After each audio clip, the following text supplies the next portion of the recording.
Speed out of trouble by giving him just like random upgrades all the time. Mhm. It comes down to like it's a common phrase and we use it a lot in that two-parter is it's not about the car, it's about the driver behind the wheel. That's so true.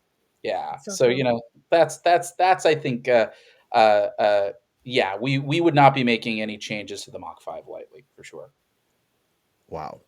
All right. Hey, I got another question, but we got to pay some bills. We'll be right back, and keep that in mind about the GRX, and I got to know about that. We got to pay some bills. Dingleberry time! Dingleberry!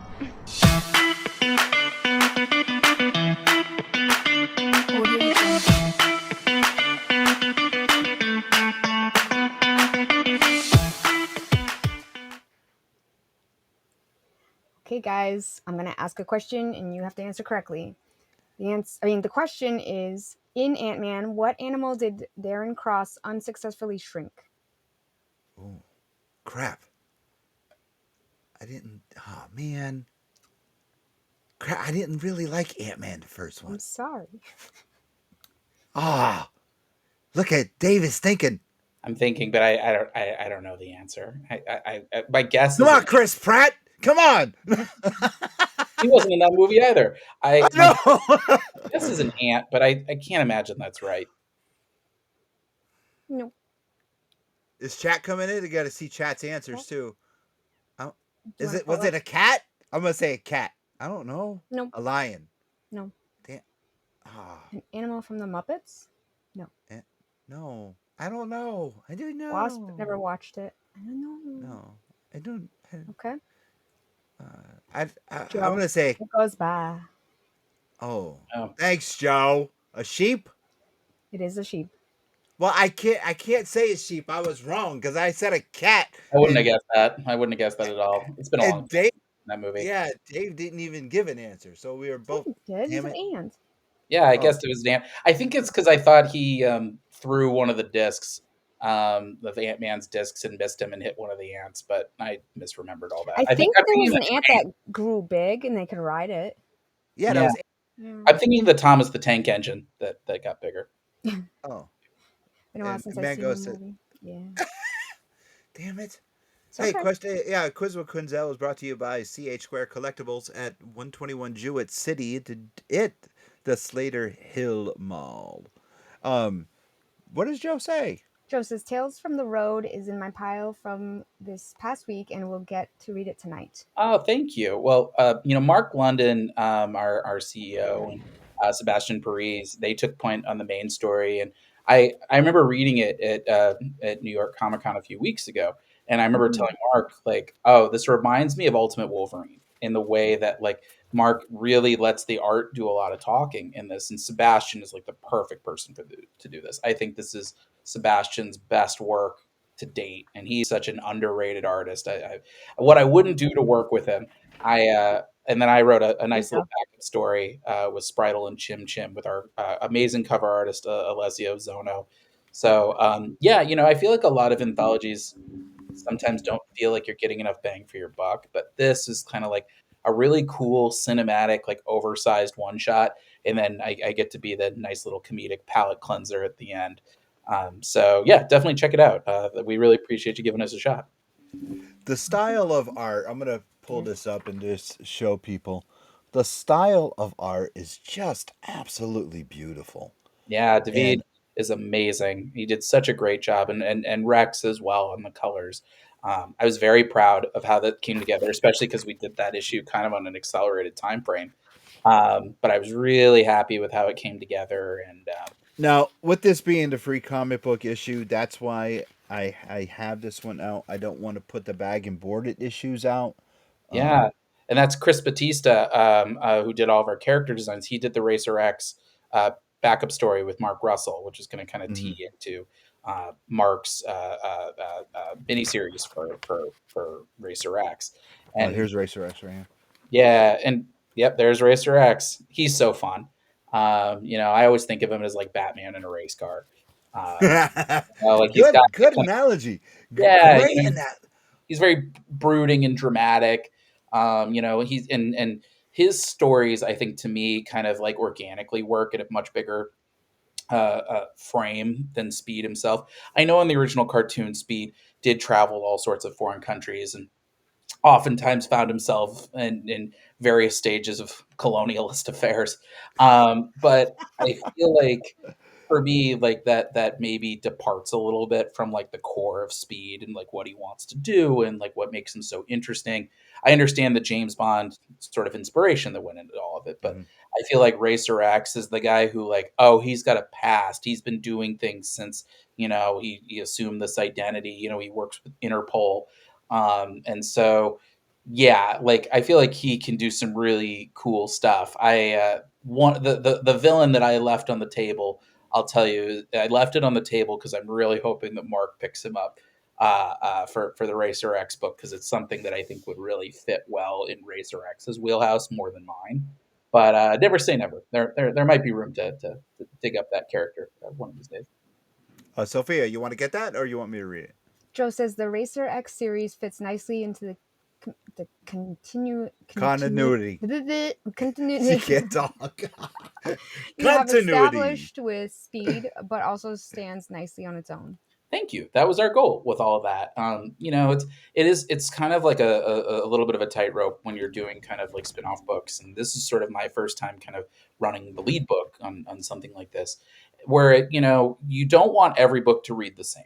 You want every book to kind of have its own unique voice and tone and reason for being, but at the same time, you don't want things to feel so divorced from each other that but at the same time, you also don't want to make it that like Speed, that Racer X number one feels like Speed Racer two and a half, Yeah. or you have to read Speed Racer in order for Racer X to make sense, or vice versa. And so, um, I think we've been really trying to kind of give all the different creators involved like a lot of latitude to be able to tell their own different flavors of stories and saying like, here's sort of the guidelines of where I'm going with, the storyline. And I wrote a very detailed 17-page outline when I pitched this book. So that way we could share it with any other writer who's sort of working in this universe to kind of get a sense of which characters I'm using and what the guideposts are.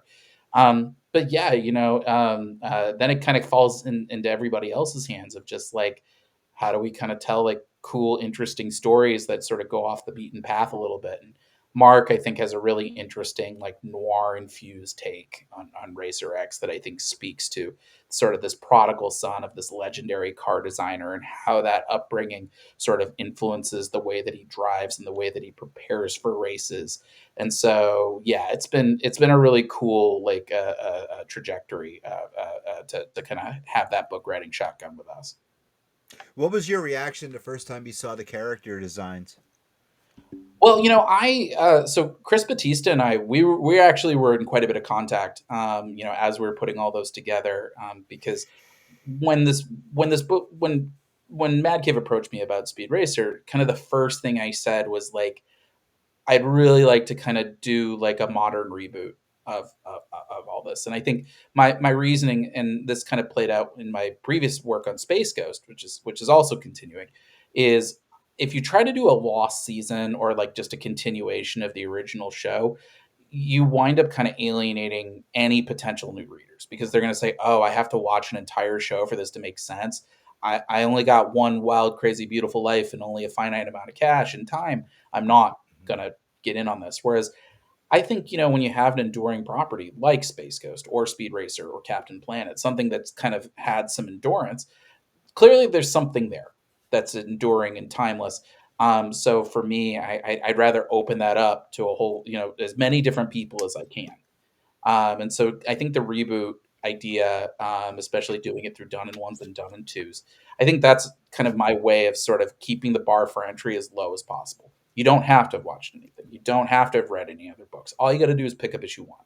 And even if you miss issue one, our goal is to sort of make it accessible enough that, oh, you dropped in issue three, that's fine, no worries. You haven't you we'll fill you in on everything you need to know and everything. If you like it, then you can catch back up. So yeah, boy, I think I just lost my train of thought there.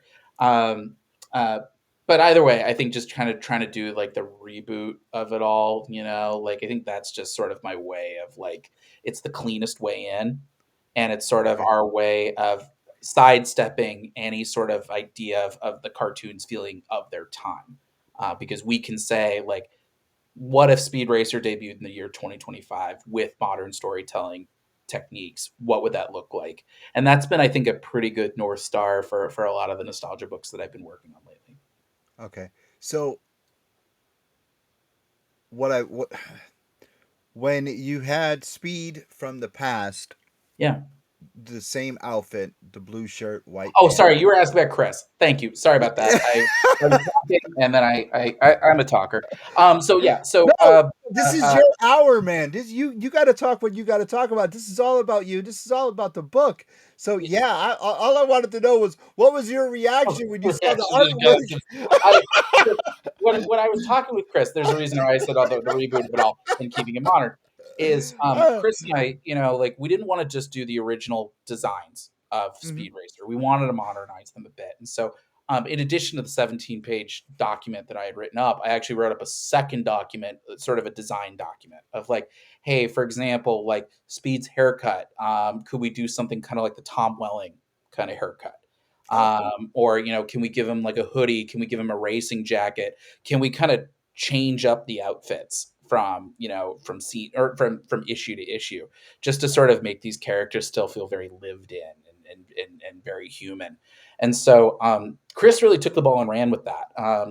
He kind of sent me some initial drawings that he had sent, and then I actually kind of looked at them and figured out like, oh, could we like mix and match different elements of these different designs that you've sent? And so we did that for Speed. We did that for Racer X. We did that. The Mach 5, we kind of kept mostly the same, but we did mhm, add, I don't remember if it was Chris or it was David. I think it was Chris. Kind of added in a couple little extra flourishes to that design. Tatsunoko really wanted to encourage us to like say, we want this to feel like its own thing. That this is sort of the comic continuity. It's a brand new thing. Like take some risks with it. And so I think Chris really understood the assignment and seeing those designs. I was like, yeah, okay, this is a character I could really kind of like vibe with.